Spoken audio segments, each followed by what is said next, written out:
recessão mundial tem derrubado o preço do petróleo no mercado internacional. Quando estava em alta, os preços dos combustíveis aumentavam rapidamente, e essa percepção das pessoas aqui no Brasil. Agora que está em queda, como ficam exatamente os preços na bomba e no bolso do consumidor? Só vale dizer que estão caindo, mas por redução de impostos federais e também agora da questão do ICMS, que foi reduzido pelos estados depois da decisão do Congresso Nacional e todo o esforço também do governo federal. Bom, mas para falar sobre esse assunto, a gente conversa agora com Adriano Pires, diretor do Centro Brasileiro de Infraestrutura. Adriano, seja bem-vindo, boa tarde.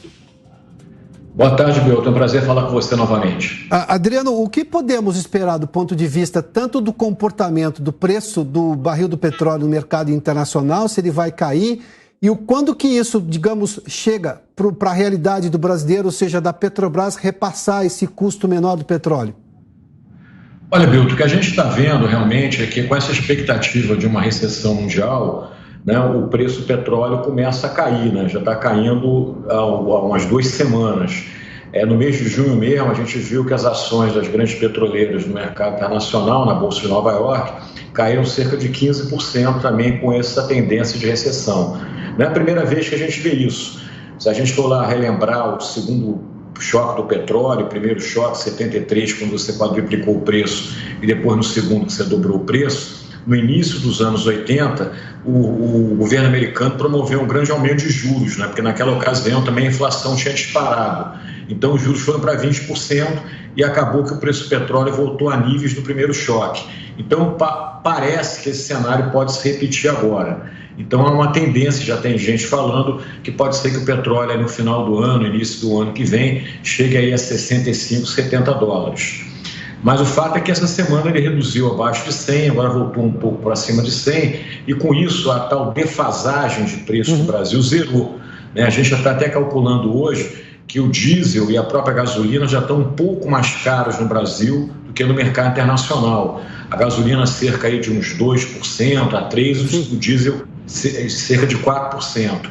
Então, se essa tendência na semana que vem continuar, a gente espera que a Petrobras anuncie uma redução de preços da gasolina e do diesel, né? Para seguir a lógica da tendência do mercado internacional, né? Porque a lógica não é só aumentar o preço, é também reduzir quando o mercado manda reduzir. Como você bem falou, o que está acontecendo na bomba hoje? Já está caindo o preço em função da redução do ICMS. Se a gente conseguir, né, reduzir também os preços na refinaria em função de queda de barril de petróleo, aí essa redução na bomba vai aumentar mais ainda do que a gente já está vendo.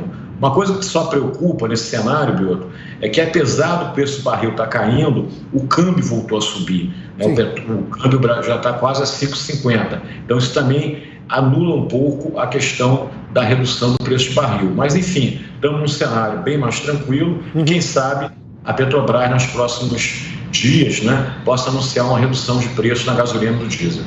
Adriano, vamos lá. Eu tenho uma tela aqui para mostrar o comportamento do preço do petróleo recentemente. Vamos lá. No dia 1º de junho, chegou a custar 121,72 dólares, subiu um pouquinho logo no dia 3 a 122.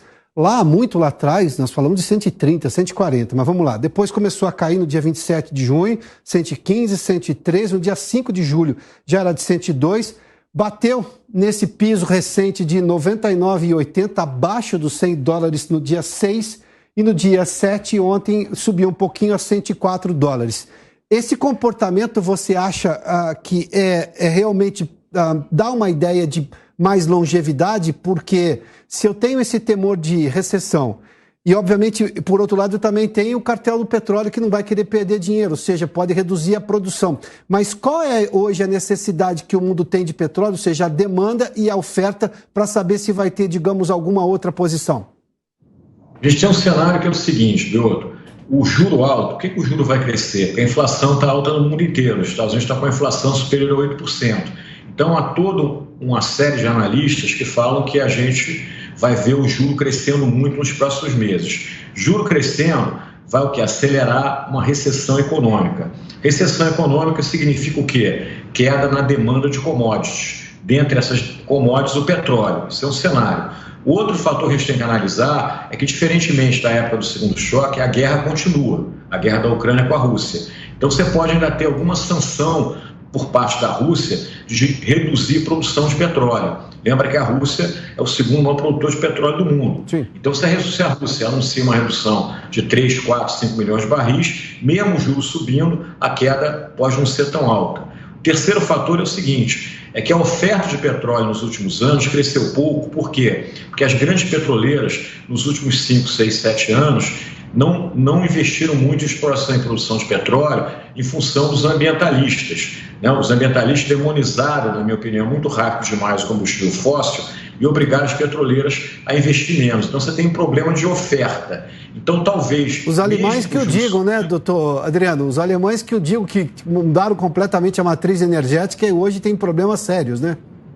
Os alemães fizeram tudo errado, né? Eles descomissionaram as nucleares antes da hora, fecharam usinas a carvão e agora estão começando outra vez a ativar usinas a carvão, né? Então, o que acontece? Esses fatores todos fazem que fica muito difícil a gente prever como é que esse preço do petróleo vai evoluir daqui para frente. Agora, essa redução que está ocorrendo hoje, basicamente ela é explicada por esse temor de recessão econômica, tá certo? O Brasil tem um lado positivo, que significa o quê? Que a Petrobras pode reduzir preços de gasolina e diesel, isso impacta na inflação brasileira, né?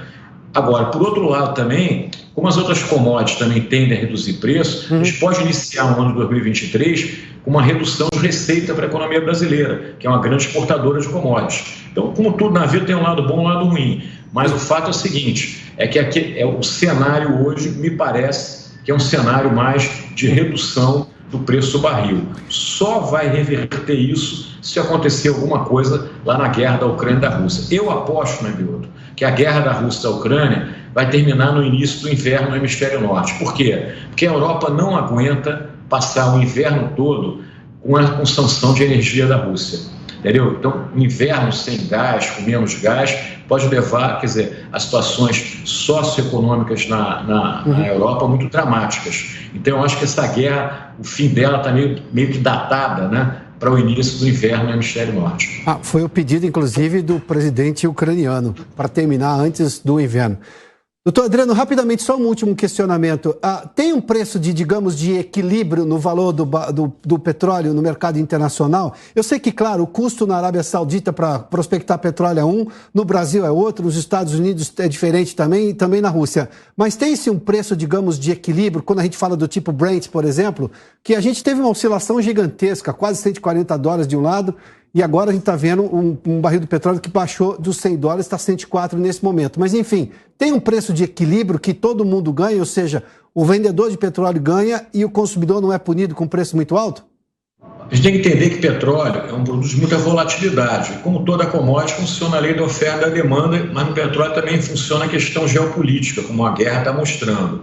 Então, se você hoje não tivesse guerra, o preço do petróleo estaria talvez na casa aí de $85, $90, uma coisa nesse intervalo, né? É esse que é o preço que estaria hoje, se a gente fosse olhar só para a questão de oferta e demanda, né? O que a gente tem que entender, volto a dizer, quem determina o preço do petróleo, ou da carne, ou da soja, é a relação oferta e demanda. No caso do petróleo, a guerra da Rússia fez o quê? Que esse petróleo ultrapassasse a casa dos $100. Se a gente tira a guerra, que é um efeito conjuntural, a gente hoje, olhando só para a oferta e demanda, eu diria a você que a gente tem uma coisa em torno de $90, 85. Se vier uma recessão econômica grande, como muita gente está prevendo, aí esse petróleo tende a cair lá para uns $70, $75. Eu prometi que seria a última, mas vou me quebrar aqui, tá? Vamos lá, um último questionamento. O senhor acha que nesse momento, levando-se em conta toda essa polêmica que envolveu a Petrobras, o senhor inclusive chegou a ser indicado a não assumir o cargo por uma decisão da própria empresa, ou seja, da regra interna da empresa, e essa política de preços de paridade internacional, que também foi extremamente questionada, o senhor acha que vai mudar alguma coisa a partir de agora nessa nova gestão? É possível dar mais transparência à formação de preço que a Petrobras pratica para, digamos, pelo menos ser transparente? Olha, eu acho que não vai mudar a lógica da política de preço, não. Vai continuar sendo paridade de importação com a nova diretoria, né, com o novo presidente da Petrobras. O que eu espero é que a Petrobras corrige um erro que está acontecendo desde o início do governo do presidente Bolsonaro, que ela não comunica direito com a sociedade. Eu acho que a Petrobras precisa ter uma comunicação melhor com a sociedade, com o Congresso Nacional, que o próprio presidente da República, para explicar como é que esses movimentos de preço acontecem e por que o preço sobe, por que o preço desce. A população é muito pouco esclarecida nesse sentido, né? Então acaba se culpando às vezes a empresa por coisas que ela não tem culpa e às vezes também não se entende por que o presidente fica tão chateado. Enfim, eu acho que o grande trabalho que o novo presidente da Petrobras pode fazer é criar uma comunicação melhor entre a empresa, com a sociedade, com o Congresso Nacional e com o próprio presidente da República.